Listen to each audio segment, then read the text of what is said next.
Alors, rebonjour à tous, nous sommes toujours le mercredi 17 septembre, j'allais dire décembre. Et aujourd'hui, le mercredi, c'est détective.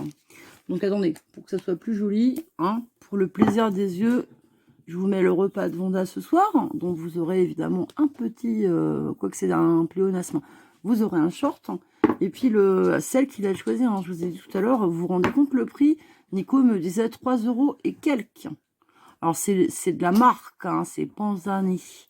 Mais alors, vous allez rigoler dans le short parce que je vais vous mettre, comme d'hab, hein, vous êtes commencé à être habitué depuis 3 jours, les ingrédients. Hein, c'est une horreur. D'un point de vue nutritionnel, c'est affreux. Franchement, nous qui ne mangeons pas ou très très peu ce genre de... Enfin, tout ça, je connaissais pas, hein. Même si c'est un fantasme d'enfant, on n'achète pas. Et puis ça, c'est Nico qui a pris, puisqu'il nous manquait une boîte pour terminer la semaine. Voilà. Parce que demain, il lui reste... ah oui, demain, il lui reste, Nicolas, haricots blancs avec ses saucisses et sa sauce tomate. Et donc, pour vendredi soir, ça sera cannelle ou inversement. Ah bah si, parce que là, ça fait plusieurs fois qu'elle mange des pâtes. Donc, faut quand même... Ouais, on pense à sa santé. Donc... Donc demain soir, ce sera haricots blancs et vendredi, cannelloni. Voilà. Donc alors, dans détective, bah écoutez, on a cette joggeuse qui s'est fait assassiner. Hein, je crois que c'était de la fin de l'été. Voilà. Alors, qu'est-ce qu'on a d'autre cette semaine? Donc on a le gars, vous savez, qui a tué la petite Ukrainienne aux États-Unis. Donc sinon, voilà, la France des prédateurs avec la joggeuse. On a évidemment Delphine Jubillard, dont je vous rappelle, alors là, ce sont, j'ai pas un lu, hein, évidemment, parce que Nico vient de me le ramener, ce sont tous les crimes concernant des femmes, hein, mais il y a aussi pour des mecs, avec pas de cadavre. Alors, je vous ai déjà dit, moi, machin Jubillard, il y a effectivement de grands risques pour lui, hein, que ce soit lui qui ait tué cette jeune femme, enfin sa femme, mais néanmoins, si on se base sur le droit français, j'espère d'ailleurs pour lui qu'il va être très bien, très bien, ça c'est Titi Parisien qui ressort, qu'il va être très bien défendu, comme tout accusé, tout mis en examen le mérite, enfin, on a le droit en France, parce que effectivement, écoutez, pas de cadavre, pas de traces de sang dans la maison. Alors effectivement, il y a comme élément à charge, il y a une paire de lunettes qui est pétée.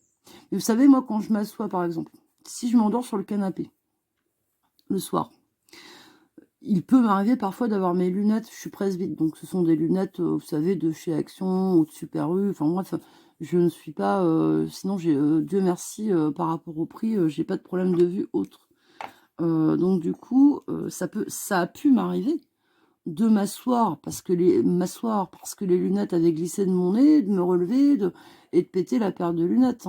Donc ça veut dire qu'effectivement, elles seront pétées comme celles de Delphine Jubillard, à la moitié du nez, avec une branche qui s'est tirée. Parce que ça, c'est la preuve. Donc c'est une des preuves. L'autre preuve, alors, la couette du canapé a été lavée. Voilà. Mais vous savez qu'avec les moyens, les techniques actuelles, s'il y avait vraiment eu effusion de sang, alors vous allez me dire, oui, mais on peut tuer des gens sans qu'il y ait franchement du sang partout. C'est vrai qu'en provoquant un étranglement, par exemple, les effusions de sang sont plus modérées. Alors je vous parle en connaissance de cause, puisque dans mes études de thanatopraxie, évidemment, j'ai été la bienheureuse élève d'un médecin légiste. Vous savez, il me faisait penser à Maigret, un mec génial qui aimait vraiment son job. Donc, les médecins légistes ne font pas qu'autopsier des cadavres. Nous, c'était dans le cadre de mon job en rapport avec la mort, mais ils reçoivent également des personnes qui se sont fait violer ou tout ça, tout ça. La médecine légale n'est pas uniquement dédiée aux morts. Mais néanmoins, voilà. Qu'est-ce qu'il y a d'autre voilà, dans la voiture, il n'y a rien. Ah si, autre truc, à la preuve, dans les preuves, bien sûr. La voiture de Delphine Jubillard, qui normalement était toujours garée dans un certain sens dans la rue en face de leur maison, un gourbi. Hein. Ça, par contre, je comprends qu'elle voulait le quitter. Vraiment un gourbi pire que chez moi. Elle était toujours garée le museau de la voiture devant le museau du camion de son mari. Et puis là, ce matin-là, lorsqu'elle a disparu, la voiture n'était pas dans le même sens. Mais bon, il n'y a vraiment objectivement aucune preuve. Donc, j'estime que sans preuve factuelle et pragmatique, c'est pas possible. On peut pas trouver des preuves, retrouver le corps, et puis on en reparlera après. Donc voilà, qu'est-ce qu'on a d'autre? Exécuté comme un caïd. Voilà, moi c'est ça surtout dont je voulais vous parler. C'est donc, alors, une fois de plus, on nous parle de féminicide. Ce avec quoi, évidemment, le terme, je le récuse pour parler comme dans les tribunaux. Parce que moi, j'ai envie de parler d'homicide, tout bêtement. Donc, voilà. Donc, le gars, Michel, 61 ans, a roulé donc à 3 reprises sur Dolores, 68 ans. Alors, Dolores... après 30 ans de vie commune et de mariage avec son ex-mari, elle a eu un divorce douloureux. Elle décide de s'inscrire sur un site de rencontre dédié aux seniors et avec des grands-enfants, plusieurs petits-enfants. Elle rêve donc de retrouver l'amour. Donc elle rencontre Michel Colliot, 61 ans. Bon, ça se passe bien, il lui plaît, il aime la nature, les balades, tout ça. Bon, je comprends, hein, après 30 ans de mariage, qu'elle a craqué, parce qu'on est un peu naïf. Vous savez, moi aussi, je l'ai été. Ça a son importance. Quand on a vécu aussi longtemps avec un homme qui vous traitait peu ou prou bien, après, on peut tomber sur des gars, on fait confiance, on est stupide, un peu naïf en tout cas. Donc, elle s'installe avec lui. Ses filles, la 3 grandes filles, le sentent pas du tout, le mec. Bon, bref, le mec dit qu'il boit pas, finalement, bon, voilà, il se bourre quand même bien la tronche. Et puis, les filles sentent bien que il l'a fait taire, c'est-à-dire que il écourte les moments où elle peut voir ses filles seules, enfin, tout un tas de trucs comme ça. Jusqu'au moment où, effectivement, une de ses filles se rend compte que sa mère est enfermée dans la maison, que le mec est complètement bourré. Donc la dame Dolores, elle se réfugie chez sa fille, voilà, il a fait une tentative d'étranglement. Le problème étant, c'est là où on va en arriver au fait me concernant, c'est-à-dire que, je vous lis le début, Dolores tremble sur la chaise, sa gorge est nouée, ses yeux embués derrière ses lunettes. En face d'elle, le gendarme la fixe d'un air dur, presque accusateur. Ravalez vos larmes de crocodile, lâche-t-il d'une voix glaciale. Ce n'est pas en pleurant qu'on vous croira davantage. Soufflée, Dolores n'a même plus la force de protester. Que faut-il donc pour qu'on la prenne au sérieux? Qu'elle soit morte? Mais même là, rien n'est sûr. Elle a l'horrible impression d'être traitée en coupable alors que c'est elle la victime. Et puis coupable de quoi? D'avoir voulu refaire sa vie? Ou simplement d'avoir tiré le mauvais numéro? Je vous dis ça parce que de ma grande naïveté, il m'est arrivé de rencontrer une personne, après mon divorce, qui c'est une personne qui était vraiment très très très laide. Vous allez dire, mais tu te la racontes et tout. Non, par rapport à moi, effectivement, on va dire que il n'aurait pas trouvé mieux. Voilà. Je vous la fais courte, à 1m59. En fait, il me faisait penser, vous savez, un petit peu au mec dans Bugs Bunny, je sais pas quoi, vous savez, le cow-boy capitaine, là, qui a les jambes embarquées. Enfin bon, un monstre, quoi. Vraiment, vraiment, vraiment. Mais moi, j'étais complètement paumée, tout ça. Donc, ça a duré très, très peu de temps, hein, une dizaine de 15 jours, quoi. Sauf que le gars était complètement amouraché, donc je l'ai conservé en copain. Il m'a aidé à faire un déménagement, tout ça, tout ça. Et je me suis retrouvée avec un gars complètement barjot, qui picolait, qui plus est, et très, très fort. Donc, qui escaladait des 3-4 mètres pour accéder à ma fenêtre de cuisine ouverte. J'avais une maison individuelle, mais bon, voilà. Qui a tout pété chez moi à 2 reprises et qui à 2 reprises m'a fait une tête comme voilà, heureusement, Dieu merci, mes enfants n'étaient pas là, et puis heureusement j'avais mon ex-mari qui a accepté de prendre les enfants. Bon, ils étaient j'avais 2 ados et un de 10 ans. à peu près chez lui le temps que je cicatrise. Et lorsque j'ai voulu, suite à ces vraiment très très grands coups et blessures, avec tentative d'égorgement et tout le reste, hein, aller porter plainte à la gendarmerie de Bip un dimanche matin, on m'a dit, ils m'ont pas ouvert la porte, et on m'a dit qu'il fallait que j'aille voir, consulter un médecin légiste. Alors sachez que ça ne se doit pas se enfin, ils vont pas me la faire à moi, je venais de ce milieu-là. Donc je suis repartie, voilà, désespérée en me disant: «Bon, bah, c'est pas la peine, c'est pas la peine». Parce que c'est pas comme ça que ça se passe. Vous n'avez pas à aller consulter un médecin légiste, hein. Vous allez d'abord porter plainte et après, en théorie, on vous oriente, voire on vous emmène à l'hôpital, tout ça. C'est pas comme ça. Sauf que là, je les embêtais, il devait être l'heure de l'apéro et je les embêtais, clairement. Donc ils ne m'ont pas du tout ouvert. Donc je suis rentrée chez moi avec une tête infernale. Ma tête, elle avait doublé ou triplé de volume avec les coucards et tout ça. Heureusement qu'à l'époque, j'étais sans emploi.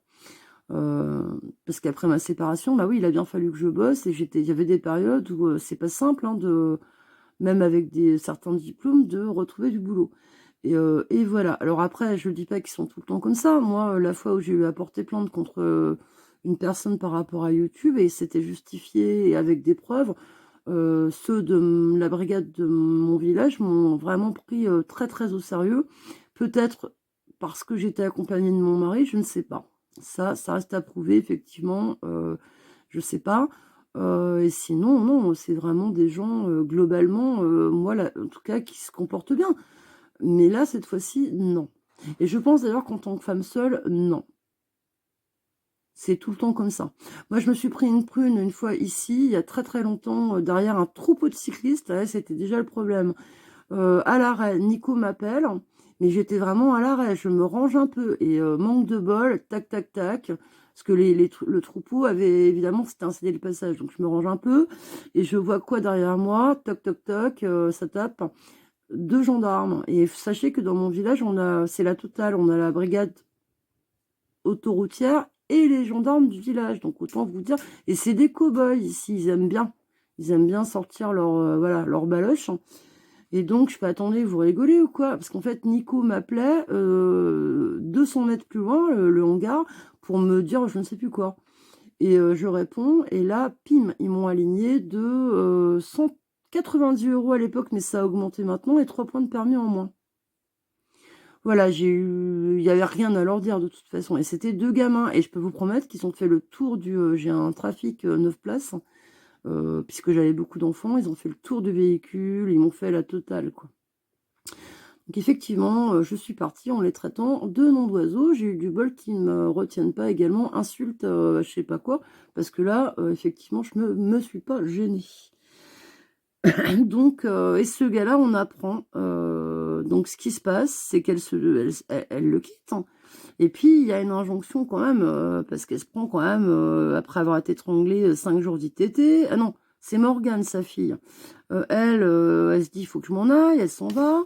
Le mec, elle arrive enfin à porter plainte. 8 août 2025, il est condamné à 18 mois de prison, dont 6 fermes sous bracelet électronique, avec interdiction d'approcher Dolores et ses filles. Alors évidemment, le mec ne s'en est pas tenu là. Donc, le 19 août, à 11 h, elle se prépare, Dolores, à aller rendre visite à sa fille. Et là, il lui a roulé 3 fois de suite. Donc, elle n'est pas décédée. Par contre, elle a une prothèse au niveau de l'épaule maintenant. Elle s'en remet difficilement. Et on apprend donc, comme je pense que je vous l'ai dit, que le gars est récidiviste. Donc, ça se passe à Falaise. Ça, c'est en Normandie. Et je me dis que la justice est quand même bien mal fichue, parce que ce genre de mec devrait vraiment... et puis éventuellement, enfin, il y a des choses à faire. On lui met pas un bracelet puisqu'il est en récidive. Il a déjà été condamné pour fait de violence conjugale. Et en plus, je sais pas, les sites de rencontres, il y a peut-être un moyen de savoir si les mecs, ils ont été condamnés, vous les acceptez pas chez vous. Enfin, je comprends pas, quoi. Cette dame, 3 fois de suite, hein, quand même, il lui a roulé dessus, marche avant, marche arrière, marche avant, et il se barre. En plus, en niant les faits. Parce qu'il a osé dire: oui, mais elle m'a provoqué. Elle m'a dit que j'avais pas à être là, puisque j'avais une interdiction. Enfin, vous vous rendez compte, quoi. C'est un dingue. Alors, il n'y a pas sa tronche, mais de toute façon, si vous faites comme sur Canal dans le temps, hein. Donc, Michel Colliou, 61 ans. Donc, les filles, si vous rencontrez ce gars-là, il faut pas lui dire bonjour, ni rien. Hein. Il va ressortir de toute façon. Bon, je vous laisse sur les mac and cheese et les cannelloni. Allez, bon appétit, bonne soirée et à bientôt.